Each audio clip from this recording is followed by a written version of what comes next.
house was too quiet for a Thursday morning. I remember standing at the kitchen window with my coffee, watching the birds at the feeder my late wife had put up 23 years ago. I'd refilled it every week since she passed. Not because I particularly loved birds, because she had. That's what you do when someone is gone. You keep doing the small things they loved, and for a little while, it feels like they haven't left completely. My 72nd birthday was in 4 days. I wasn't expecting a party. I hadn't expected that in years. But I thought maybe a phone call. A text. Something. My daughter lived 40 minutes away in the house I'd helped her buy. My son-in-law worked from home. They weren't busy in any way that mattered. I put the coffee down and picked up my phone. Nothing yet. It was early, I told myself. People sleep in. I went back to the birds. I should tell you something about who I was before all of this, because it matters for what comes later. I spent 31 years as a structural engineer. Bridges mostly. A few of the ones I worked on are still standing along the interstate through Tennessee and into Kentucky. And I think about that sometimes. The idea that something you built with your hands and your mind will outlast you by 100 years. My wife always said that was my problem. I was better at building things than tending to them. She wasn't wrong. We had one daughter, Vivian. We gave her everything. Not obscenely, not like some fathers I've read about who hand their kids blank checks from birth, but comfortably. Private school through 8th grade, state university fully paid. A car at 17, a trip to Europe after graduation. We wanted her to have a foundation. We didn't want her to struggle the way my wife and I had in those first lean years of our marriage, eating pasta 4 nights a week. Because that was the math. Vivian was bright. She was funny when she was small, the kind of kid who made adults stop and actually listen to what she was saying. She had opinions. She had personality. I was proud of her in the specific way you're proud of something you had a hand in making. She met her husband, Thomas, when she was 26. He was charming in the way that makes you nervous if you pay attention. Always the funniest person in the room, always steering the conversation, always making sure everyone knew he was the most interesting one present. But Vivian loved him, and he made her happy in the beginning, and I told myself that was enough. They got married in 2011. I paid for the wedding. Not all of it. They paid for some. But the venue was my gift, and the venue was $38,000. I wrote that check without hesitating because that's what you do. That's what fathers do. What I didn't fully see at the time was that Thomas had a relationship with money that was different from anything I'd been raised to understand. He spent it easily. He spent it on things that looked impressive from the outside. The right car, the right neighborhood, the right shoes, and he never seemed to feel the weight of any of it leaving his hands. Vivian had grown up watching me save carefully, plan carefully, wait for things. Thomas had grown up watching different models entirely. 6 months after the wedding, they asked if I could help with the down payment. I said yes. The house they bought was in a good suburb east of Nashville. 4 bedrooms, 3 baths, a finished basement. Thomas immediately turned into a media room with a projector screen and surround sound. It was a nice house, more house than 2 people with no children needed at the time, but I didn't say that out loud. The down payment I helped with was $40,000. My wife was still alive then. She squeezed my hand when I told her the number and didn't say anything. That was her way of saying something without starting an argument. I should have listened to her silence more carefully. Over the years that followed, the requests came in what I can only describe as a rhythm. Not constant, never constant enough that you could point to it clearly and say, this is a problem. Just regular. Like rain in a climate where it always rains and you stop noticing. Thomas's car needed work. Could I help? Vivian's hours got cut at the hospital where she was a billing coordinator. Could I float them for 2 months? They were doing renovations on the kitchen, not optional. The pipes were bad, and the contractor's estimate was more than they had saved. Could I bridge the gap? I always could. That was the problem. I had a pension from the engineering firm, decent savings, the house paid off, investments that had done reasonably well over 3 decades. I wasn't rich in any flashy sense, but I was comfortable in the way that made saying yes feel easy. My wife died in March of 2019, pancreatic cancer. 11 weeks from diagnosis to the end. I don't talk about those 11 weeks much because I don't have language for them that feels adequate, and I've learned that trying to put inadequate language around certain things does more damage than silence. What I will say is that Vivian was present for most of it, and I was grateful for that. Thomas came on weekends. He was kind enough in those weeks. In the surface way, he was always kind, bringing food, making small talk, patting my shoulder in the hallway. But he was also, I noticed even then, slightly impatient with the slowness of grief, like it was a weather event that had inconveniently disrupted the schedule.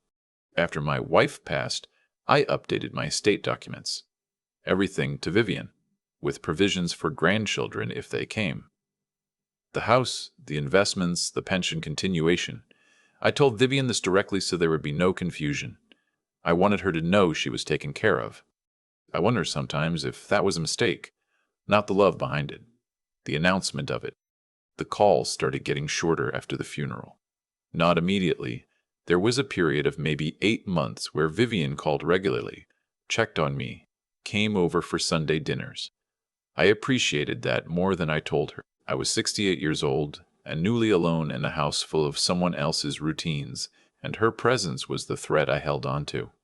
But slowly, and I mean slowly enough that I didn't notice it happening in real time, the calls got briefer. The Sunday dinners became every other Sunday. Then, once a month. Thomas was busy, she'd say.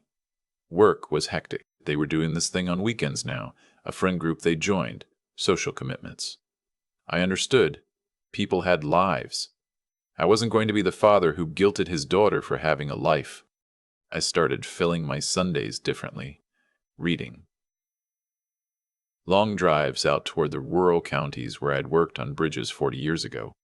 Parking and just sitting and watching the water move underneath structures I'd helped calculate. I got back into woodworking, something I'd let go of in the middle years of my career. I'd built a side table for the guest room, then a bench for the back porch. The work helped. What I didn't examine closely enough was the pattern of what the calls were about when they did happen. Because, looking back, I can see it clearly. The calls that came in, reliably, consistently, were the ones that needed something. Not all of them, but enough. The check-ins when everything was fine were rare. The calls when Thomas's freelance work had a slow quarter, or when the property taxes came due, or when they wanted to take a trip to Colorado and were a little short, those came dependably. I helped every time. Not resentfully. I want to be honest about that.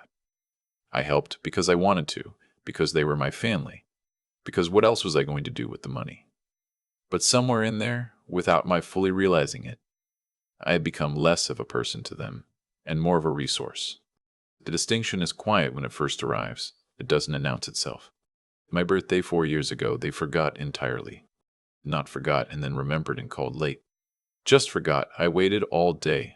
By 8 in the evening, I texted Vivian, "Hey, just wanted to hear your voice today." She responded 3 hours later, "Dad, oh my gosh, I'm so sorry. We've been running around all day. Happy birthday. We'll celebrate soon." Thomas added a thumbs-up emoji to her message. We didn't celebrate soon. We celebrated 3 weeks later at the chain restaurant where Thomas spent most of the dinner talking about a business idea he was developing and needed some startup capital for. I drove home that night and sat in the kitchen for a long time. I thought about my wife's silence when I'd written the down payment check. I thought about the 11 weeks of her dying and Thomas's shoulder pats in the hallway. I thought about Sunday dinners that had quietly evaporated. I thought about the accumulated total of what I had given them over 12 years of marriage. Money, time, presence. The kind of availability that doesn't have a dollar amount because it's not just financial. I had shown up. I had been there. I had tried to be useful in every form that was asked of me. And I thought about how, over all those years, I could not remember Thomas once asking about the bridge projects I'd worked on, not once asking what it felt like to watch her wife die, not once asking what it was like to be alone in a house where every room had a memory in it. I didn't say anything that night. I went to bed. But something shifted, and I felt it shift. Like a structural thing, slow, invisible, and then suddenly not. The text came on a Wednesday morning in September. I'd been up since 5:30, old man hours, and I was out on the back porch with coffee looking at the bench I'd built the previous spring. It had held up well through the summer. Good wood, good joinery. I was thinking I might build a matching one for the other side of the porch. My phone buzzed. It was from Vivian, but when I read it, I felt something about the phrasing that didn't sound like her alone. Dad, Thomas, and I have been talking, and we both feel like we need some space right now. Things have been stressful, and we just need to focus on us for a while. Please don't reach out for a bit. We'll contact you when we're ready. I read it 4 times. Each time I read it, I noticed a different thing. The first time I noticed the word space, a word that, in my generation, meant something geographical, not emotional. The second time I noticed we both feel, the two of them, a unified position, a presentation. The third time I noticed, please don't reach out, an instruction, not a request. The fourth time I noticed what wasn't there. No explanation. No acknowledgement of anything specific. No, I love you. No, we'll talk soon. Just give us space and wait. I set the phone face down on the arm of the bench. I watched a cardinal land on the feeder. It sat there for a moment, cocked its head, and flew away. I picked up the phone and I made a call, not to Vivian. To my attorney. His name was Franklin, and I'd worked with him for 15 years. He'd handled my wife's estate, my property documentation, all of it. His office was in a stone building downtown, and when I walked in the following morning, his assistant showed me straight back. He was a methodical man in his early 60s, the kind who always had a yellow legal pad in front of him and actually wrote things on it. I told him what happened. I told him about the text. I told him about the 12 years before it.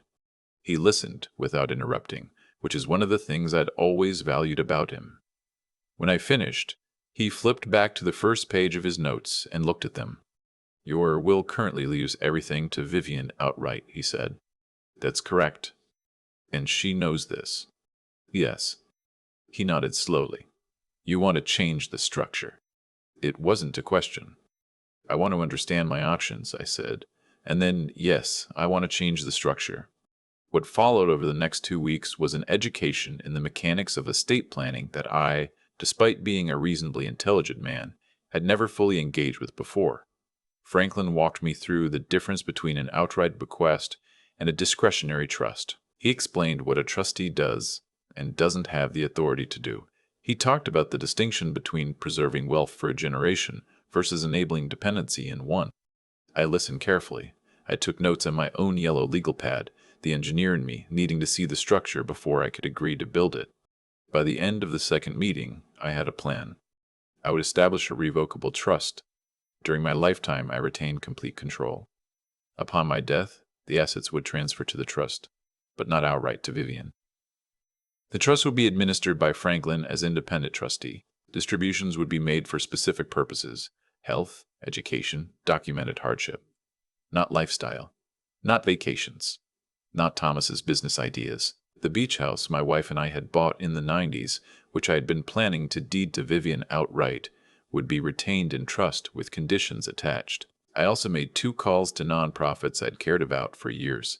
One that funded infrastructure projects in underserved rural communities. One that provided scholarships for first-generation engineering students. I increased my planned charitable giving significantly. Franklin drafted the documents. I signed them on a Thursday afternoon while outside the window the city went about its ordinary business, completely unaware that a quiet, structural thing had just been changed. On the drive home, I stopped at a diner I used to go to with my wife. I sat at the counter and ordered the turkey melt she always got, and I ate it slowly, and I didn't feel angry. I didn't feel victorious. I felt something more like level, like a thing had been brought back into balance that had been out of balance for a long time. I also did something else that I want to be honest about, because I think honesty is the only thing worth offering when you're telling a story about your own family. I called a therapist. I'd never done this before.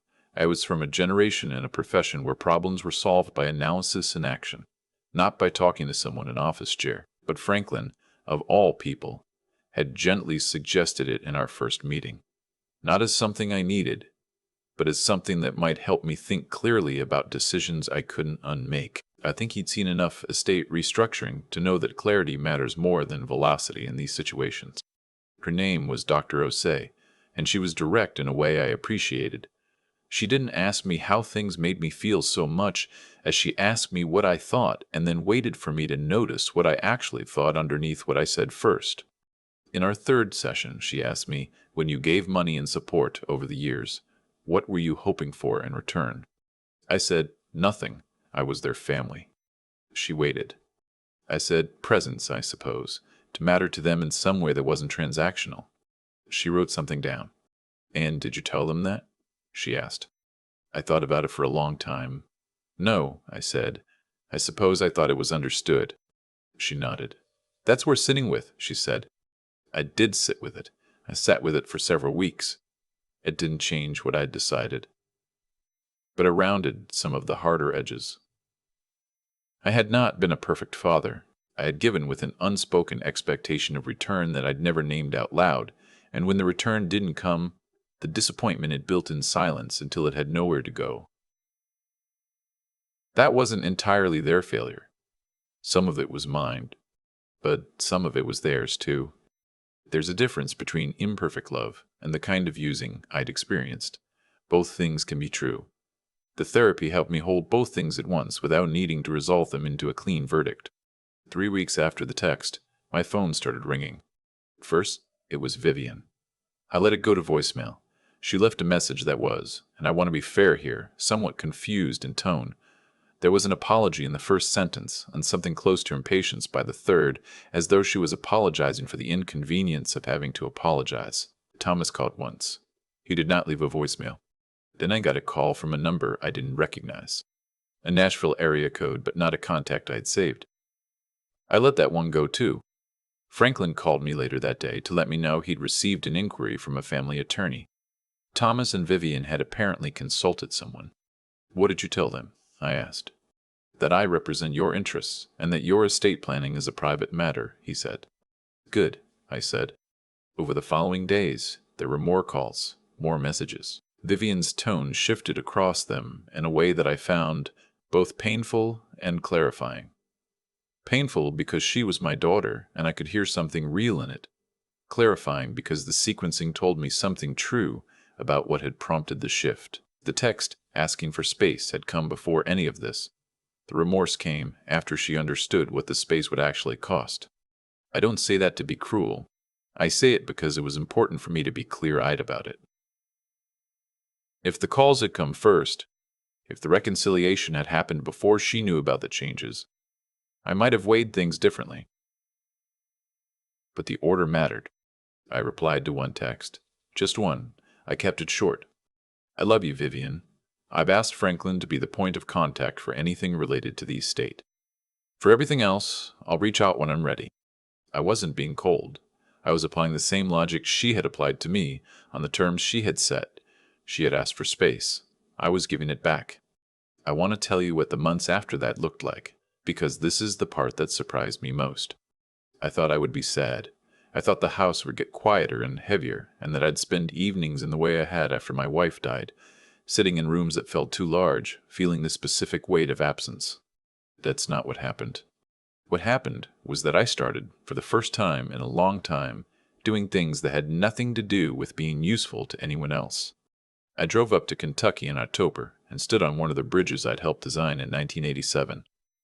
I hadn't been back since the ribbon cutting. I stood there for 45 minutes watching the water below, thinking about the calculations I'd done at 34. The load-bearing math, the tolerances, the bridge had outlasted my marriage, my career, my hair. It would outlast me. I found that settling rather than sad. I signed up for a woodworking class at a local art center, which I didn't technically need, but which turned out to be the most enjoyable Tuesday evenings I'd had in years. There was a retired schoolteacher in the class named June who made very funny observations about the instructor's tendency to over-explain the obvious. We started having coffee after class. I also made a trip to visit my college roommate, Arthur, who'd retired to Asheville, North Carolina, and whom I'd been meaning to visit for 3 years. We sat on his deck for 2 evenings and talked about everything. Work, wives, children.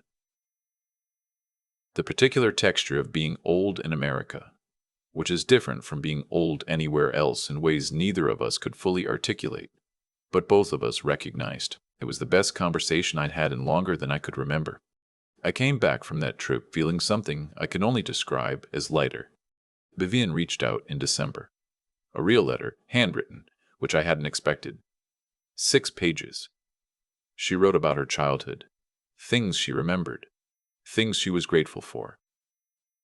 She wrote about her mother in a way that made me have to stop and set the letter down twice. She acknowledged the text, not excused it, acknowledged it, and she said something that I thought was honest, that she had let Thomas's frustrations become her own in ways she hadn't examined, and that she understood if I needed time before responding to any of it.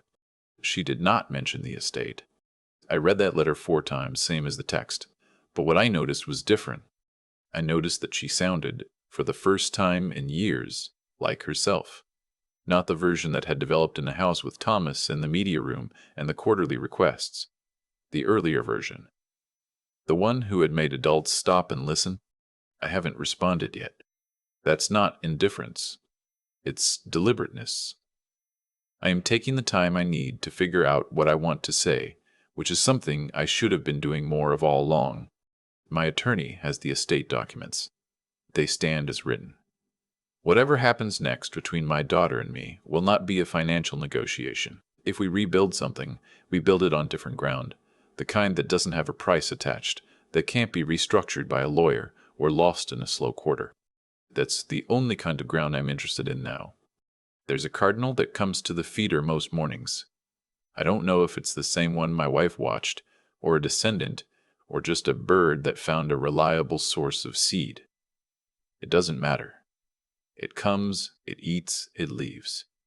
It doesn't know that the person who hung the feeder is gone. It doesn't need to. It just shows up.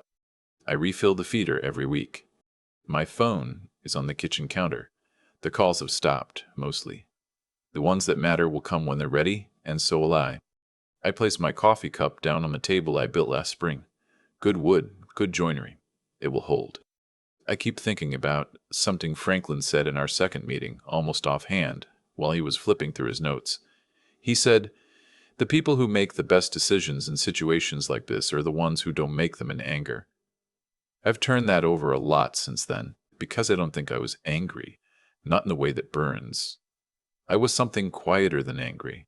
I was finally clear. Clarity, I've learned, comes at a cost. It usually arrives late, and it usually arrives because something forced it. In my case, it was a text message on a Wednesday morning that my daughter and her husband had apparently composed together, presenting a united front against a 72-year-old man sitting alone on his back porch. The absurdity of it still catches me sometimes. All that coordination, all that deliberateness aimed at asking for space from someone who had never once crowded them. But here's what I understand now, that I didn't understand for most of my adult life. Doing right by people is not the same as doing whatever they ask. I gave generously for years because I told myself that's what good fathers do. And maybe it is, but there's a version of generosity that's really just the avoidance of a harder conversation, and I was practicing that version for a long time. I gave money so I wouldn't have to say, "I need you to learn how to stand on your own." I wrote checks so I wouldn't have to say, "What you're building with Thomas worries me." The giving felt like love. Some of it was. Some of it was easier than honesty. That's the part I had to sit with, and it wasn't comfortable. Real accountability, the kind that doesn't flinch, means looking at your own role in a situation before you look at anyone else's. I created some of what happened.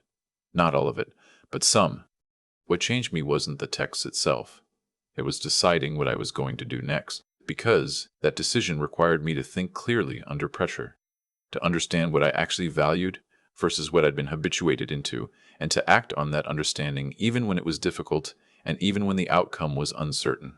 That kind of thinking, the kind that takes the long view and doesn't collapse into reaction, is something I'd applied every day for 31 years to bridges and load calculations. I just hadn't applied it to my own life with the same discipline. Vivian's letter sits in the drawer of my nightstand. I take it out sometimes. There's real feeling in it. I know her well enough to recognize that. What I'm waiting for isn't proof of her remorse. It's some indication that she's doing the same honest accounting of her own role that I've done of mine. Not for my sake, for hers, because the alternative, repairing the surface without examining the structure, is the kind of thing that holds for a while and then fails in a way that's much harder to recover from. I built enough bridges to know that. The cardinal still comes to the feeder. The bench I built still holds. I'm registered for another woodworking class in the spring. My life, stripped of the constant low-level anxiety of waiting to be needed, turns out to have more room in it than I realized, room for Arthur and June and long drives and the particular piece of making something with your hands that will last. I don't know how the story ends, but I know who's writing it now.